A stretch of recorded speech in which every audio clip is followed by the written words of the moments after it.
Sekarang persoalan observasi. Observasi itu kan artinya pengamatan. Pengamatan dengan seksama, pengamatan seksama. Ya seperti daun tadi secara detail, mempelajari cermat detailnya. Sehingga katakan ini sebentuk daun, kita tahu benar urat-uratnya ini sejajar atau berselang-seling, atau ada yang tidak ada tulangnya tapi yang sisinya ada tulangnya dan lain-lain. Dan sifat daunnya lemes, kasar, tebal. Dan apa yang dikatakan observasi itu tidak hanya menggunakan mata. Nah, di sini yang menjadi penting. Walaupun kita orang seni rupa itu cenderung hanya menggunakan mata. Ini digunakan semua sense itu ada telinga. Itu hubungannya dengar. Terus hidung. Hidung itu untuk menghidu. Menghidu itu membau ya, membau. Terus lidah itu jilat. Terus kulit itu untuk raba. Mata untuk melihat. Ini digunakan semua. Jadi daun tadi itu, tentang daun itu harus bisa didengar. Nah, semacam itu. Katakan secara kasarnya, bagaimana kita harus mendengarkan daun. Kalau mata udah dilihat ya. Katakan ini selisih ini sama ini berselang-seling ya. Ya. Ini mata. Dan lebarnya sekian. Terus garisnya di sini ada yang rapuh semacam transparan, di sini tebal. Ada sedikit transparan, di sini ada tebal. Seperti ada pengulangan. Itu mata. Tapi bagaimana kita bisa mendengar hal ini? Katakan gini. Kalau ini nada dasarnya umpamanya ini nada dasar C katakan ya.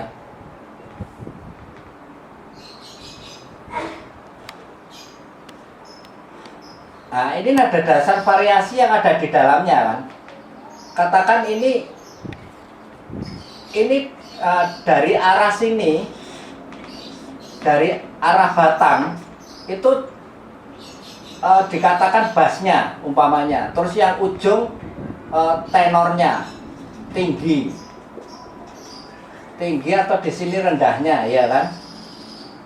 Kan ini sudah lain sebenarnya letak ini. Ya, katakan ini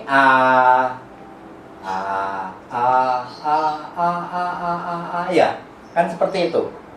Ini kan bisa dibaca seperti itu. Ya kita baca dengan persepsi kita itu tergantung. Yang di pokok di sini tuh kita tinggikan juga enggak apa-apa. Nah, gitu kan bisa begitu. Itu apa yang dinamakan ternyata gambar juga bisa didengar. Secara gambar bisa didengar.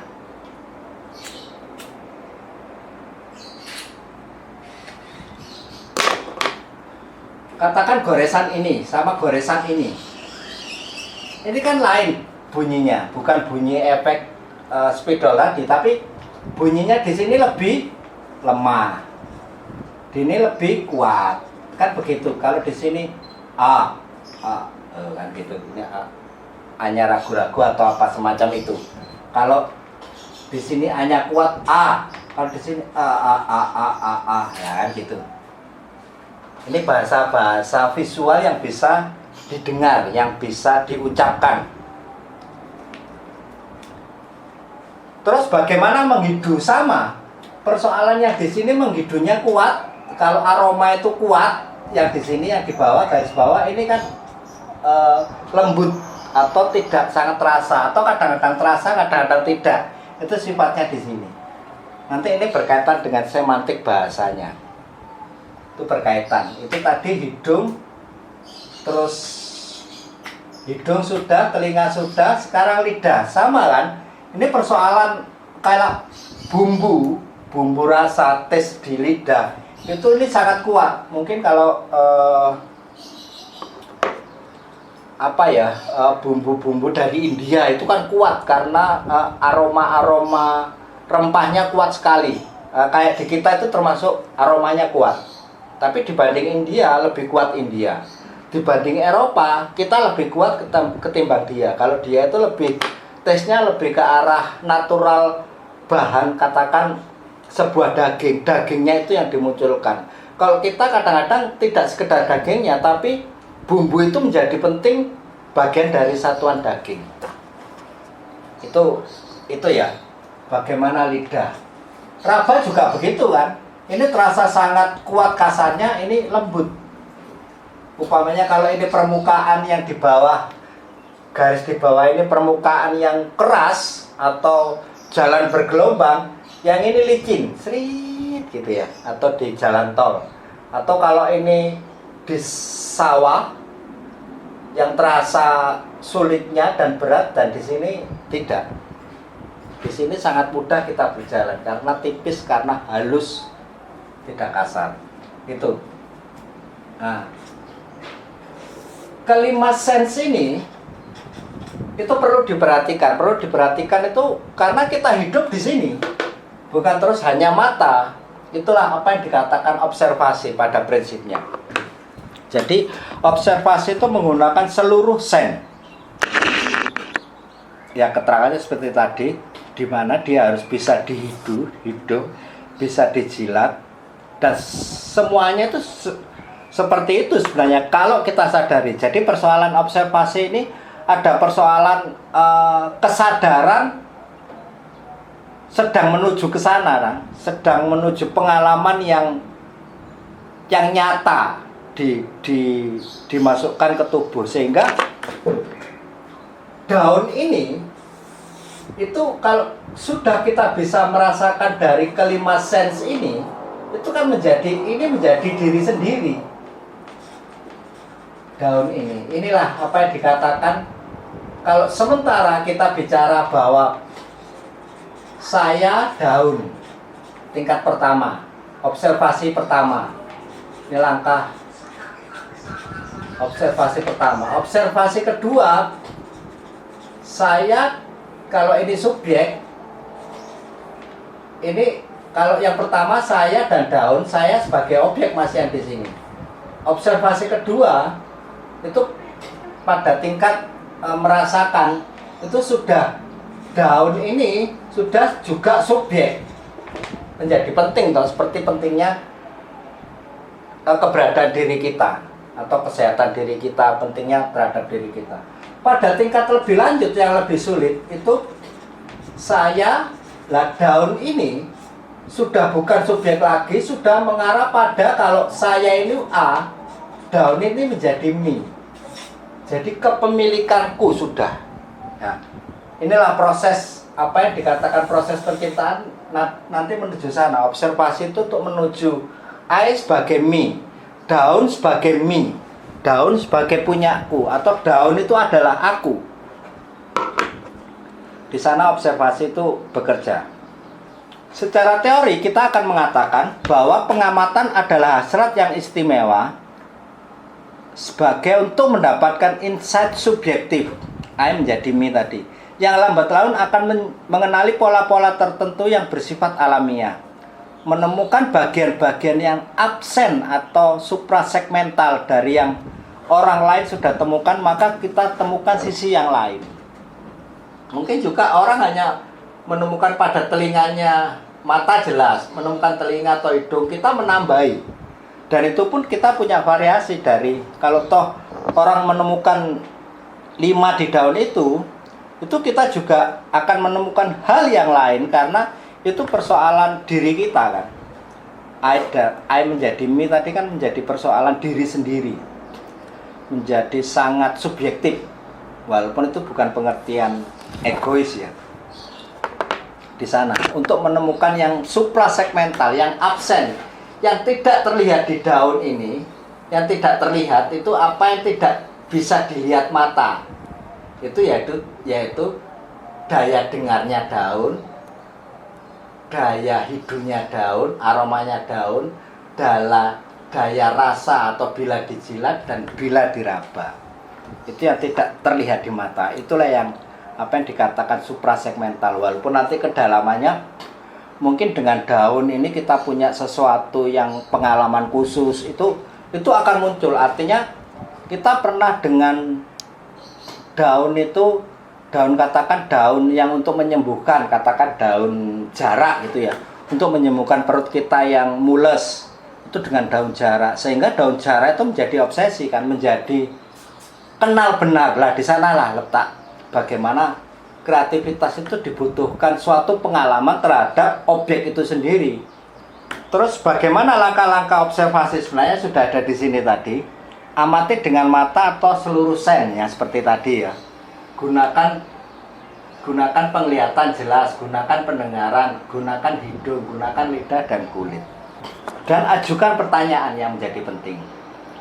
Itu biar itu menumbuhkan insight, menumbuhkan obsesi seperti, oh saya pernah disembuhkan dengan daun ini, atau saya pernah disakiti dengan daun ini, dan lain-lain. Silakan dicium aromanya. Terus gabungkan dengan yang pernah dibaca tentang daun. Katakan kalau di SMP dulu kita, di SMP atau bahkan di SD, kita akan mengatakan bahwa daun itu adalah tempat dapur, semacam dapur kalau di rumah kita itu. Tempat memasak bahan-bahan untuk sebagai makanan pada tumbuhan itu sendiri. Itu tingkat dasarnya kan itu. Tapi kalau dibaca lagi bahwa daun itu tentunya bisa bicara, daun itu tentunya bisa merasa, itu banyak nanti. Seperti air pun itu bisa akan mengucapkan sesuatu bila dia ditempatkan pada tempat yang baik, atau dikata-katai dengan baik atau buruk, dia akan bereaksi terhadap itu. Sama sebenarnya seperti daun juga ada, toh di dalam daun itu juga ada kadar airnya ya, persoalan itu. Di sanalah momen-momen estetik itu momen-momen yang menjadikan obsesi kita bagaimana ternyata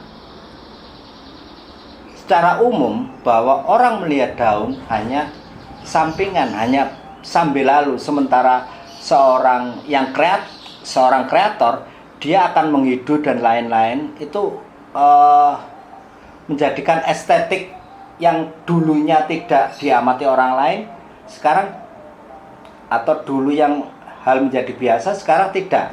Sekarang kita menjadi sangat menarik terhadap daun sehingga memberikan makna terhadap daun itu. Lalu berpikirlah biasosiatif. Jadi jangan berpikir tentang